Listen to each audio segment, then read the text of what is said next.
What's up, everybody? So let's talk about Nick Cannon's baby mama, Bree Tiesi. And y'all, I believe that's how you pronounce her name. If I am mispronouncing her name, please forgive me, honey, because I be messing up folks' names.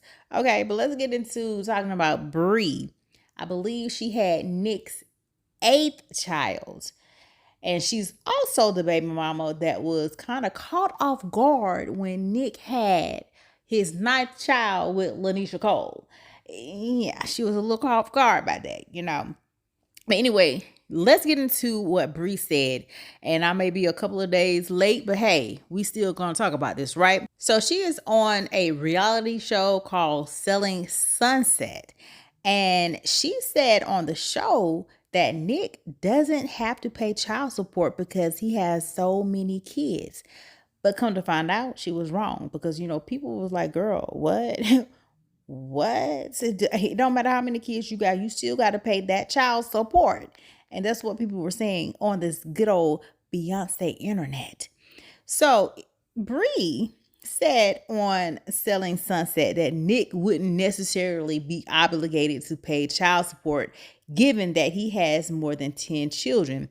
But in a comment to Insider, her lawyer said California laws says otherwise. Bree, who stars in the new season of Selling Sunset, gave birth to her child with Cannon, Legendary Love, in June of 2022 and described their relationship with Cannon as open. Duh, it's open, honey, because you were shocked that he had a baby with Lanisha, remember? So yeah, of course it's open. The real estate agent told her co-star Amanza Smith in episode 7 of the show that it was true that Cannon wasn't obligated to pay child support. And Bree, where you get this information from? I hope that wasn't Nick telling you that just so that he can get out of paying child support because, baby, your lawyer said otherwise. He does have to pay child support. So Bree tells Amanza the way it works is like after 10, the court can basically say he can't afford to pay child support. Or because he is who he is, they could say, we know you can afford X amount for each household. However, Bree's lawyer told Insider that Bree was incorrect. California law does not place any cap on child support based on the number of children one has. And truth be told, every state needs to be like this. I know each state has their own laws, but every state needs to say, listen, it don't matter how many kids you got, you need to pay child support because there's some men out here that got like 20, 34 kids and not paying child support for none of them because you can't afford none of them. So you really need to be put a, you know what I'm saying, need to wrap it up and stop having all these kids. So Bree's lawyer also said a parent is obligated to pay child support whether the parent has one child or 12. So I did read in an article and found out that Legendary Love is the 8th of Nick's 12 children, whom he shares with 6 different women. So he got 6 baby mamas and 12 kids. Lord have mercy. Nick. Also in an article that I read, it stated that in season 6, episode 4 of Selling Sunset, which Bree is in, said that a fellow realtor said in a confessional that she finds Bree and Cannon's relationship off-putting after telling other agents in the office how Bree learned that Cannon had fathered another child from a headline and not from Cannon himself. And Bree, I'm quite sure the other baby mamas, except for Mariah, we're kind of shocked that he probably had other kids too because he probably did not tell them as well. Okay, yeah, I'm almost sure they were shocked too as well. And of course, Bree did not like that the lady, her name is Chelsea, was saying that her and Nick's relationship was a little off-putting. And so Bree shared her thoughts on what Chelsea said. She didn't like the fact that Chelsea was discussing her quote unquote business in the office. And she also explained that Cannon was not her sugar daddy. Bree, nobody said anything about Nick being your sugar daddy. He is your baby daddy. that means that he needs to take care of his children. Don't matter how much money you have, he needs to take care of your children. Stop muling for this man. I can't even believe that she mentioned a sugar daddy. Y'all not even together. Y'all just had a baby together. He needs to pay his part for his child. No ifs, ands, and buts about it.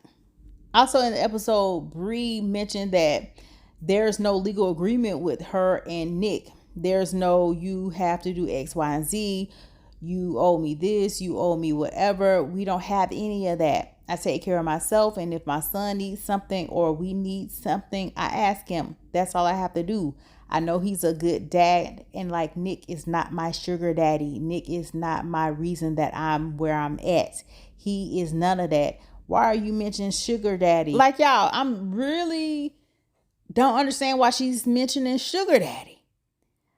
The main thing he needs to do is take care of your child. I mean, did someone mention something about him taking care of her or something? I missed that part. But either way, he needs to be taking care of his child.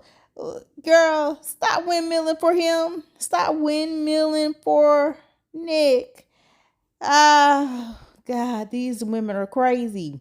At least I think they are. So really, I'm thinking in my head, like, really, is Nick really actually like giving you money, like how he should be giving you money? Because the way you over here talking about a sugar daddy, yeah, girl, stop, Bree. And so, in another article that I read, it says that Bree further emphasized in a confessional that she was set on providing for her son independently. See?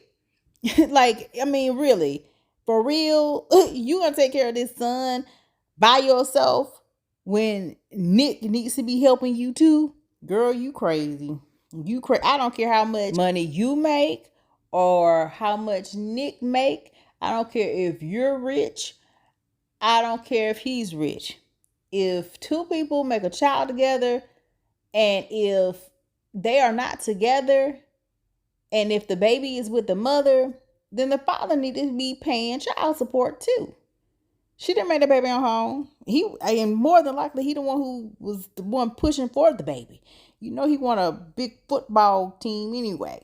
He want a big football team. Bree also went on to say, I definitely strive to be the best at everything to the point where I drive myself insane, but I've worked my ass to be where I'm at.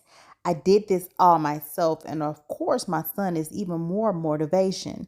I want to give him everything from me, not from my partner. Say what?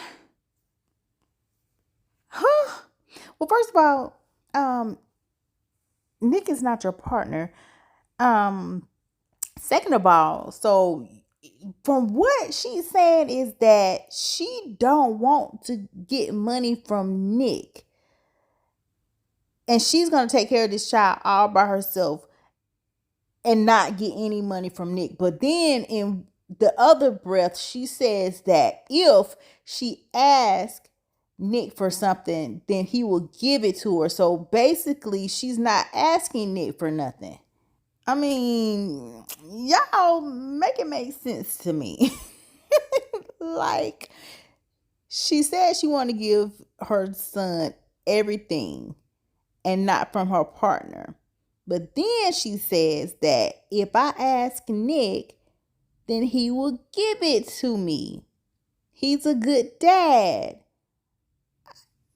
He's not my sugar daddy. She's really trying to justify this BS situationship that they got going on with their child. Like, she really is trying to butter up and sweeten it up a little bit, because you know me, I'm not falling for all this crap, okay, girl? Because you over here windmilling for Nick, you're muling for him, you're kicking sideways for him and everything, girl. Stop it, baby. Stop it. Yeah, I'm going from article to article. So in another article, Bree says that the show's depiction of their troubles is not entirely accurate. I think she's lying. I think that yes, there's some drama that is, let's say, dramatized, Bree said. I'm not really sure the word to use with this one, but there's some of my personal life in a situation that happens with Nick, and all of these things are not fully accurate. So I think that some of that I'm not excited about or thrilled is occurring. So which one is not accurate, baby? She also added that, but also I know that I signed up for this. For me, it's just one of those things where people have to take it with a grain of salt and understand that there's a difference. There still is a difference between my real life and the show. She also stated in one of the episodes that her and Cannon are in an open relationship. I'm not a monogamy kind of person, she says. Everything I've ever seen in divorce and people are unhappy and it ends badly and the kids suffer. Girl, stop it. Stop. Honey, there she go windmilling for Nick again. Now, Bree, is it that you're not monogamous or is it that Nick isn't monogamous and that you just settled to not be monogamous as well because you know Nick wasn't going to be monogamous with you? Nick is for the streets, baby. Nick is for everybody. Okay? So, girl, whatever. You're not monogamous because you knew Nick wasn't gonna be monogamous. So you doing your thing and he doing his thing too. And you still got upset because he had that baby with Lanisha. You got upset because he had that baby with Lanisha. Y'all need to stop it with this crap and this foolishness with Nick. Oh my goodness, y'all. This stuff is hilarious to me. Like, yeah, these women, and he probably gonna have some more children. He's gonna have the 13th child probably is brewing already. Like he want a big old football team. Honey, he like to spread that seed everywhere. So anyway, y'all, what do y'all think about Bree saying that Nick is not her sugar daddy and that she wants to take care of this child by herself and that if she needs the money, she'll ask Nick. But apparently, she might not be asking Nick for no money from the looks of it. But anyway, y'all, what do y'all think about the situation? Y'all know what y'all got to do. Comment down below. Let me know your thoughts. If you're new to my channel, make sure you subscribe to my channel. Please share this video. Please like this video as well. Get the algorithm up, baby. Get the algorithm up for your girl. And y'all stay tuned for the next video. Alrighty. Bye.